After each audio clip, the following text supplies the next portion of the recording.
It was definitely something about 11 feet tall, standing on the other side of the meadow staring at us, and I truly believe that it was a Bigfoot. I've never felt fear like that my entire life. You're listening to the Cryptid Crew podcast. I'm your host, Mark Childers. Before we get started, if you've had an encounter or an experience or just something unexplained, click on our link tree in the description and share your encounter. Thank you for listening to the Cryptid Crew podcast.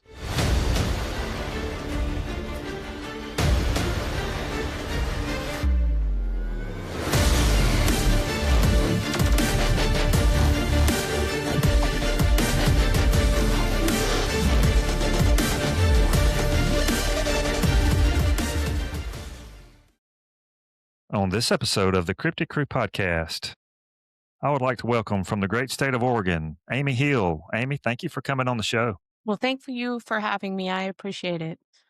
Yeah, I'm excited. Absolutely. Yes, me as well. We met at the Glide Sasquatch Festival in Oregon. Yeah, that was a fun time. Yes, absolutely. Back in June. I guess the weather could have been a little better, but It's Oregon.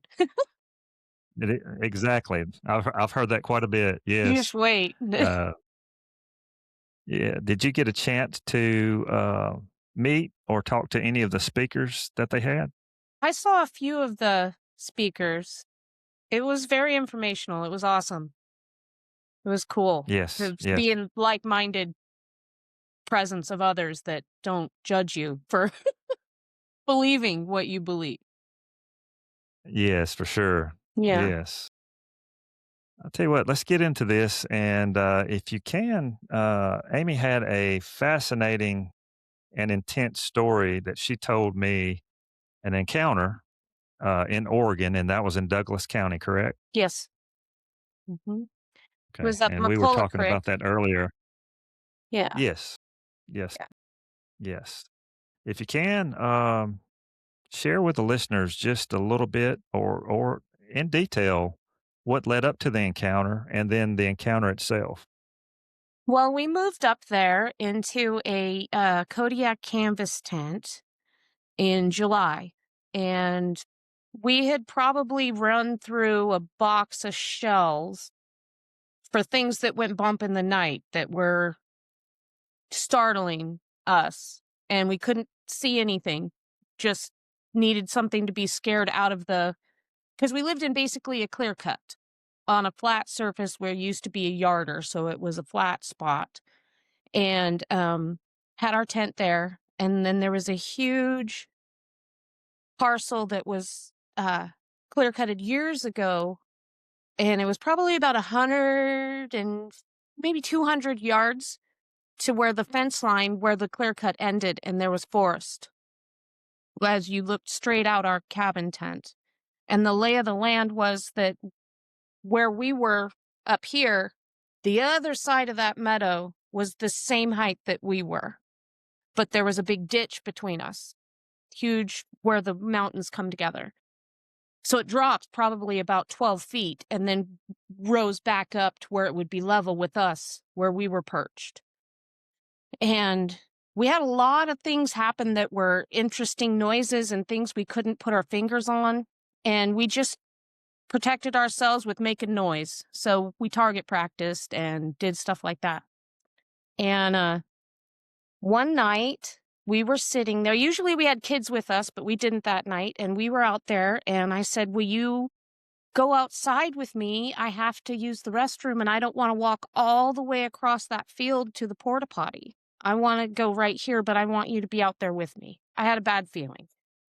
And so he said, yeah, sure, I'll go out there. And he stood there. I walked to the right of the tent, and he stood facing the open clearing with the flashlight. And we both caught eye reflection. I was doing my business, and he said, what is that? And I said, that is really tall. That can't be an elk.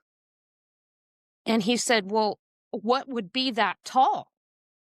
And I said, I don't know. But it was staring right at me, You could see its eye line was at me. And he said, it's watching you. It's watching you go to the bathroom. And I said, well, I started to panic a little bit. And I said, do you know the Lord's Prayer? And he said, yeah. I said, start reciting it. And these two huge eyes, blue, white, they were so white they were blue, went from looking at me and did this to staring right at him. Like you could see you couldn't see its body. It was so black below the eyes. Everything around it was so black. You couldn't see any body, but you could tell by the way that it moved, it had to reposition itself to stare at him head on. If that makes sense. It was very unnatural movements. And he panicked and said, what in the hell is that? And I said, I can't tell you. It's not an elk. Elk aren't 12 feet tall. Because it was standing next to a telephone pole, and we went out there the next day and checked how tall it was compared to the telephone pole. And it had to have been between 10 and 12 feet tall. Wow. And it was on the other side of the fence line where the telephone pole was, that was leaf litter everywhere. I went back the next morning to see if I could see footprints, and I didn't see any footprints. But the moment that he started saying that prayer, he said that it looked into his soul. He said he could feel it. He said it was so uncanny that he didn't want to go back outside after dark ever again. It was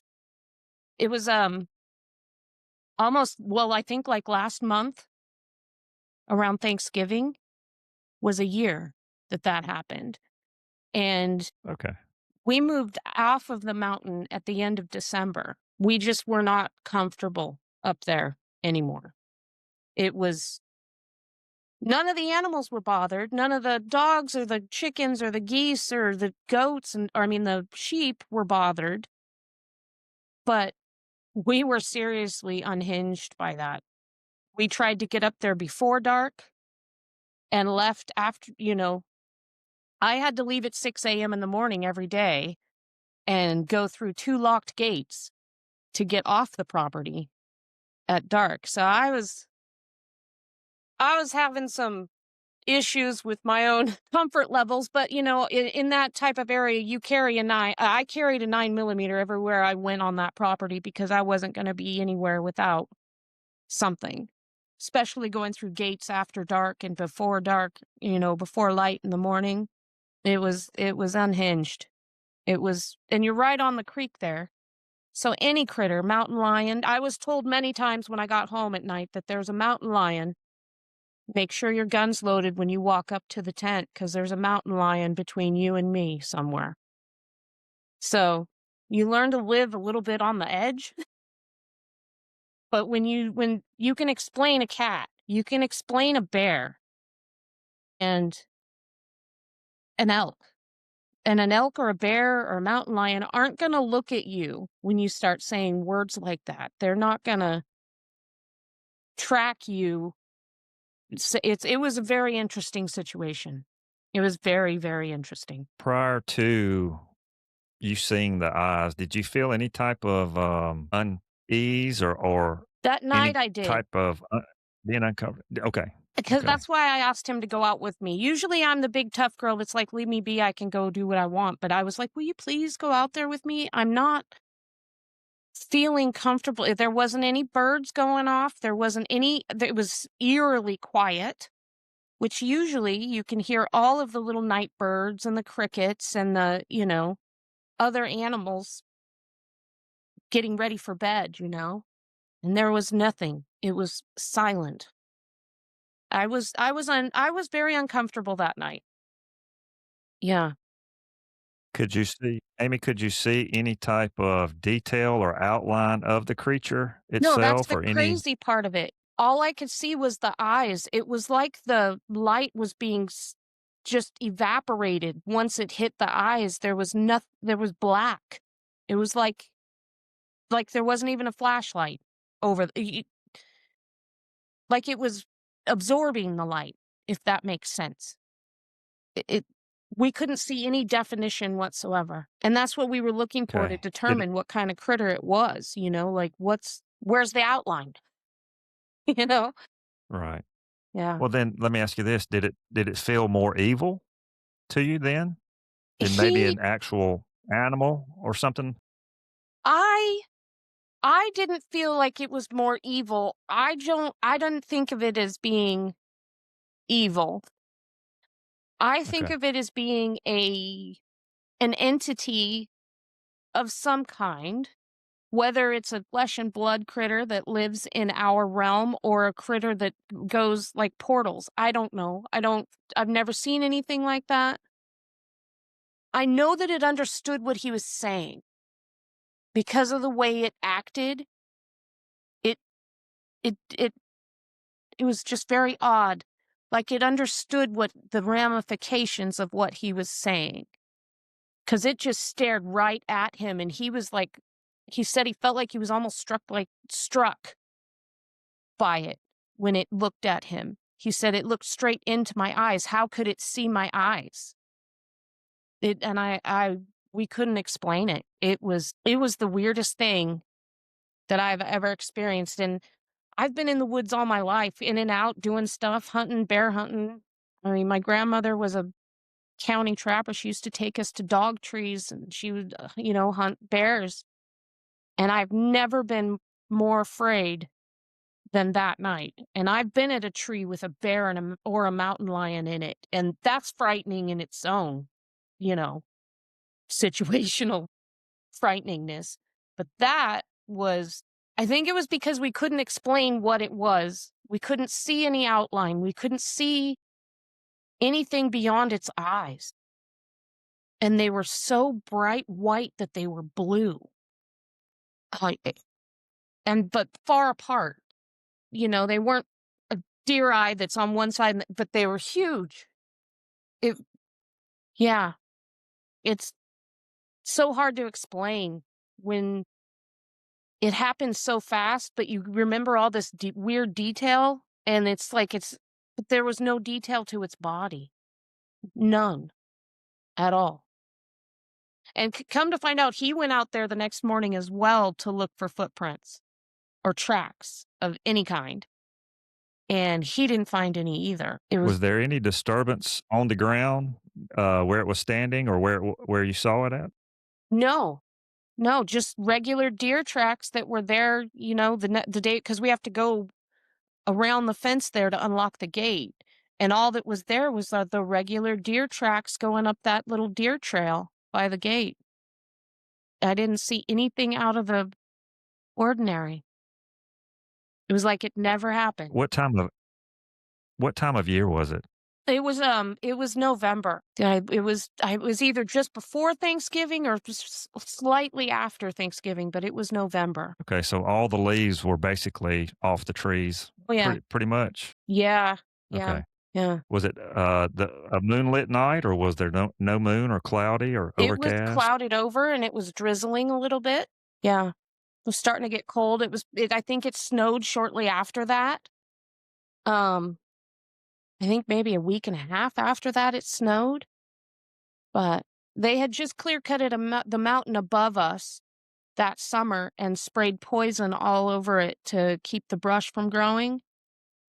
And the guy that we were living with on his property warned us that we would probably have way more animal activity last winter, because of the disruption up top of the mountain. And he lived there for 6 years and brought it from nothing to an actual little homestead. So I listened to what he said. I mean, you don't live there for 6 years and see what goes on and not know, you know. So Sure. yeah, Yeah, yeah, it makes sense if they're doing clear cutting or any kind of, logging of any sort, there's gonna be animals will be moving, and I'm just wondering, if that particular creature was moving with the food source, that very you well know? could be. Hmm.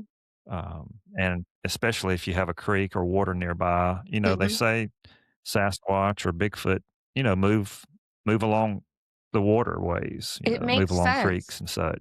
It's there's food in it, there's, resources. The gentleman that we lived with on his property, he said that when he moved up there, he went to the end of McCullough Creek where you can either go over and go towards Glendale, Windy Creek area, or you can go to the other side and go up to Susan Creek and Buck Creek and all of those that are now gated off. And he said he got probably about a half a mile up around two corners because it's super, super windy roads up there. And he said this man at the end of this straight stretch stood up out of the bushes and ran across the road. And I said, a man out in the middle of nowhere? And he goes, well, he looked like he was wearing a ghillie suit and he was very tall. And I said, and what did you do? And he said, I turned the car around and went back, and I have not gone back up there. I said, so these forest people you speak of, have you seen them anywhere near this property? And he said, no, I've only seen them up there. So he didn't want to say where How far is that? it was Sorry, I didn't mean to probably interrupt.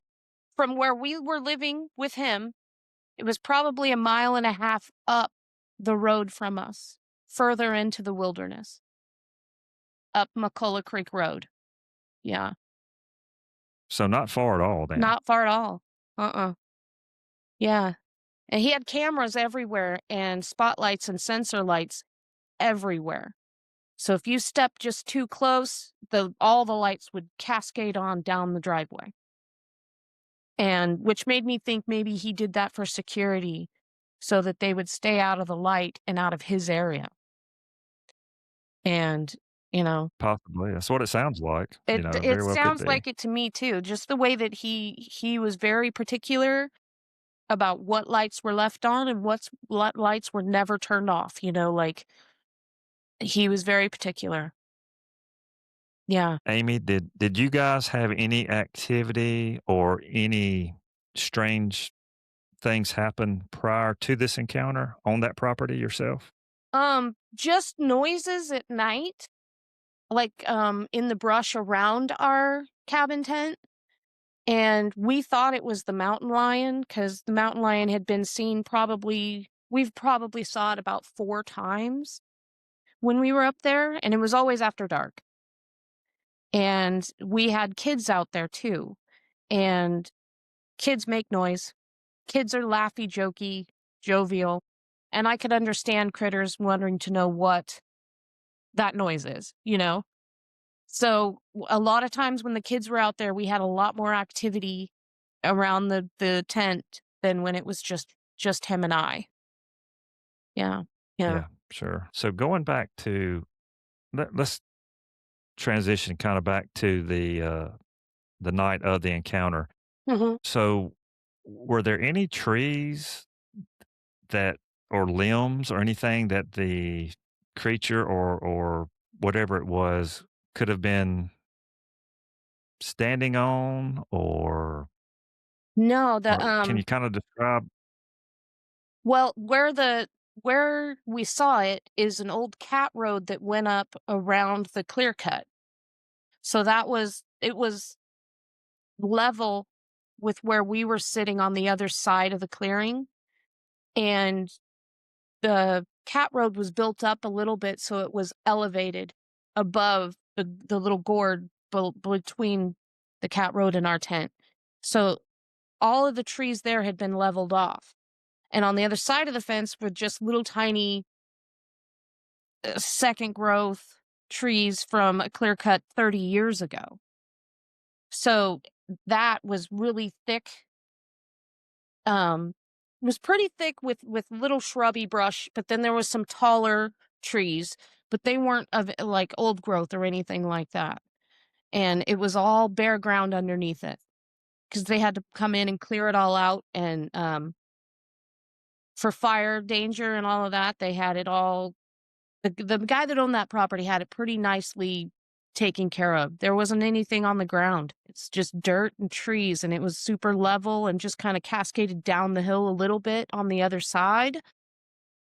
Oh, yeah, and it was covered with leaves because there's, madrone up there that was dropping leaves everywhere, and they're like potato chips. You're gonna hear them, but yeah. And a lot of it was pretty bare because the after they clear cut it, it burnt through there. So a lot of the trees that were there were like dead stands. If they weren't alive, they Okay. were a dead stand that had been burnt out and just needed to be taken out, not alive, just kind of taking up space. Right. Yeah. Let me ask you this, Amy. Prior to that encounter, was Bigfoot or Sasquatch ever a thought? Oh, yeah. I've been intrigued for years, and I grew up on the McKenzie River, and there was always Bigfoot stuff there, people talking about it. And when I was 10, we moved to Humboldt County, and I lived in Eureka, and we used to go to Willow Creek all the time, and it was a large part of our life. Mom was very open with us about things like that, and we used to listen to Art Bell and all of that stuff. She opened our eyes to a lot of different things, to be open with it and not just disregard what people say because you never know what the truth is. Even if you don't believe them, hear them out. You never know. It could be something that saves your life one day. You don't know, or just a tidbit of information. So yeah, I've been thinking about it for years. Right. Yeah, Yeah. Well, let me ask you this then. I'm just going to straightforward. What do you think that was that I evening? truly believe that that was a Bigfoot, and I think that its fur somehow absorbed the light, blocked the light, reflected the light. Somehow its fur didn't allow us to see its complete shape. And just because of the way that it moved, it didn't just turn its head. It had to move its entire body to look at him. You know, it almost looked, if I hadn't thought about the whole mechanics of it, it almost looked reptilian by the way that it moved its head to look at him.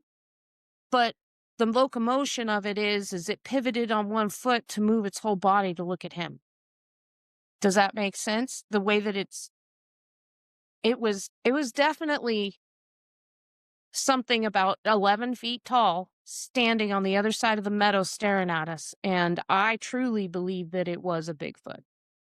And I've never felt fear like that my entire life. And I've been out in the boonies on a tree with a bear in it. That's frightening. No, that thing was frightening.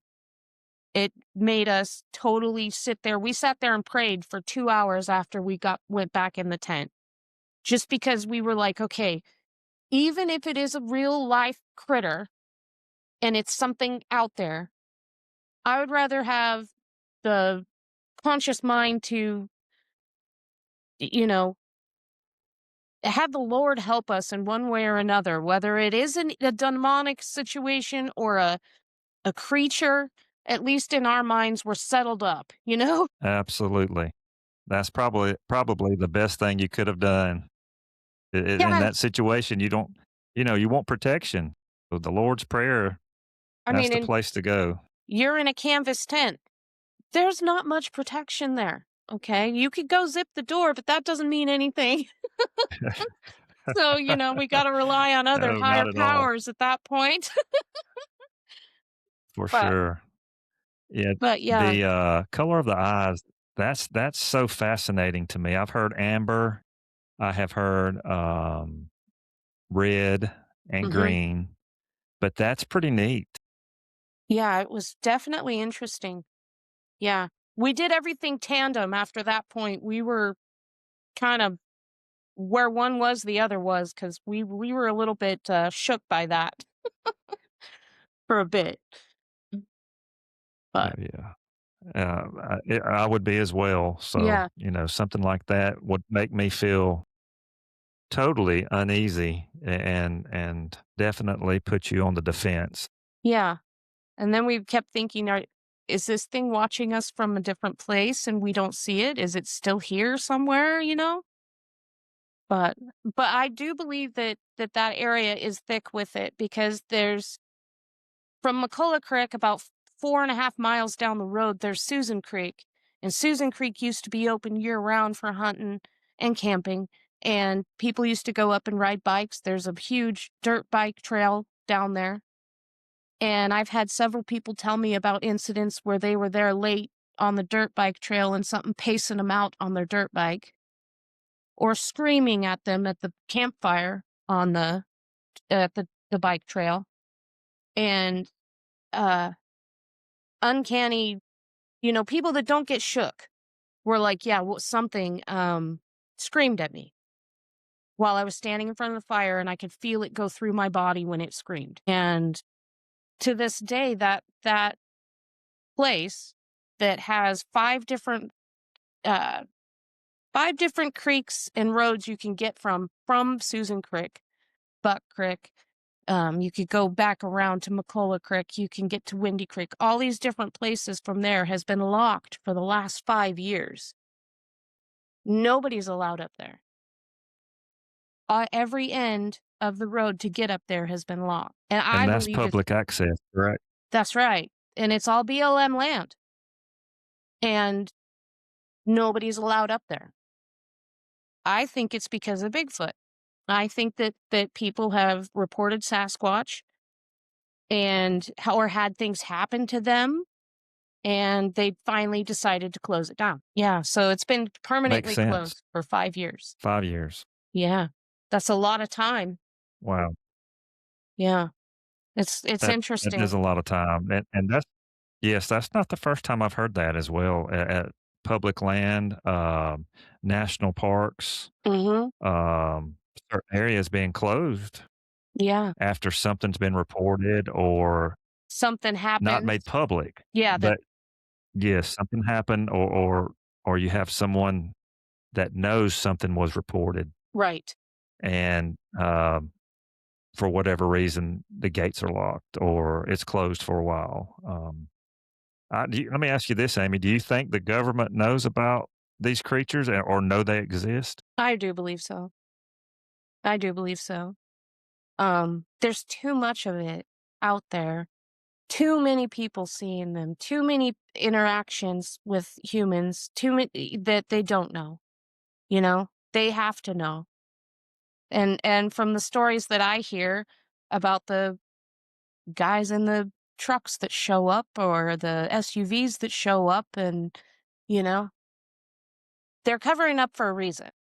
If it isn't a flesh and blood critter that is natural to our environment, did they create something that got away from them? I don't know. I couldn't tell you, but I know that I feel they're very aware. Yeah. Yeah, the Men in Black, that's for real. That's a definite, I believe it. happening or has happened, Mhm. you know, Yeah. no doubt. And where you're at, Douglas County is active, Mhm. extremely active area, We have a lot of for watersheds. Bigfoot sightings. We have a lot of watersheds, a Makes lot of sense. waterways through here, and valleys and canyons, and Well, that gives you, cover, it gives you a food source, and where there's water, there's food. that's right. Yeah. Without humans being able to get up to it, so, Yeah, yeah. Well, Amy, at the end of each episode, we do a rapid fire Q&A where I ask, 3 questions, Okay. and it's the first thing that comes to your mind. It's just casual, so Okay. nothing too serious. All right, are you ready? Sure. Number 1, if you had a chance to camp or hike anywhere, where would it be? Oh. Well, I would love to see Yosemite and, or Yellowstone. I'd love to go and camp out at Yellowstone Park somewhere and just to see. Never been. Yeah, that's a bucket list. Yeah, for real, I have right? not either. Yes. Number 2, favorite Christmas movie? Oh, I just watched it yesterday. Uh, with the kid with the leg lamp. What is it? Christmas. Oh, A Christmas Story, no. Yes, Um, you'll shoot your eye is that out. right? Yes. Yeah, Yes, I that's a just watched it classic. yesterday. It's a great They one. made a Have you seen the second one? The one made just a couple of years ago No, where they're grown? He's grown now? no, Yes, I'm gonna have to I look believe that it's up. on you'll have to look it up. I'm not sure what streaming service it is, and it's not too bad. It's pretty good for a sequel. Good. I'll have to look it up. I love that movie. It's so good. Number 3, favorite Bigfoot TV show, past or present? Um, TV show. Well, I used to watch um gosh, what was it called? Oh, I'm so horrible with names. That's the You had Beyond? Finding Bigfoot, Monster Oh, Quest, Finding Bigfoot. I Fear the watched a lot of Woods. that, and I also watched the Bigfoot project with all of the people that would go out and hunt for Bigfoot. Oh, was it Uh Exhibition. Expedition Bigfoot? Yes. Yeah, yeah, I Okay. watched that. Okay, well, one of the guys that was, one of the speakers at Glide Sasquatch Festival was there at the festival that was Yeah, on yes, Expedition Bigfoot. I saw him there. Yeah, Yeah, yeah, that was really cool. so it was cool, yes. Biko Rod. He was a couple of tents down, 2 or 3 tents down from me, I believe. Yeah. Real nice guy. Yeah, everybody that I met there was really nice, and I really wanna go to the one in Oak Ridge next year. So I'm putting that on my schedule already. I wanna go to the Bigfoot Festival in Oak Ridge next year. Yeah. What time of year did they have that one? I wanna say April. I think it's in April, April. okay. I That one in Glide, that was our first time in the Pacific Northwest. It was beautiful, and we enjoyed it. Yeah, we love it out here. It's beautiful. There's if you don't like the weather, just wait or start barbecuing. It doesn't matter if it's Yes. raining or snowing, you could still have a barbecue. Absolutely, yes. That was, I guess it was June, so we thought it was gonna be warm, Mm. but what my wife thought it was gonna be warmer than what it was. I dressed appropriately. Yeah. She did not. Yeah. Yes, and we ran into once we left Glide, we went up 138, Mhm. um, because we drove all the way to actually, we drove to Burns, Mhm. that evening, but, um, maybe a half an hour outside of Glide, we ran into snow in June, Mhm. and we were not used to that. No, it's weird, isn't it? Yes, but Yes. beautiful. It was great. Yeah. It was Yeah. great. It's wonderful. It's you Oh, never know what's gonna happen with the weather. I mean, you know if it's snowing, you're gonna have snow for a bit, but if it's raining, it could stop. It could be sunny in an hour. You never know. yes. Yep. Well, Amy, thank you for taking your time out of your schedule and, coming on the show and sharing your encounter. Thank you so much for having me. I appreciate you taking the time to listen. Thank you. Yes, I really enjoyed it, and Merry Christmas Oh, Merry early. Christmas to you too. Um, thank you. I appreciate that. And, for the listeners, please like, share, and subscribe. It helps the channel out. And if you've had an encounter, send your information to the Cryptid Crew podcast at gmail.com. Thank you for listening, and God bless.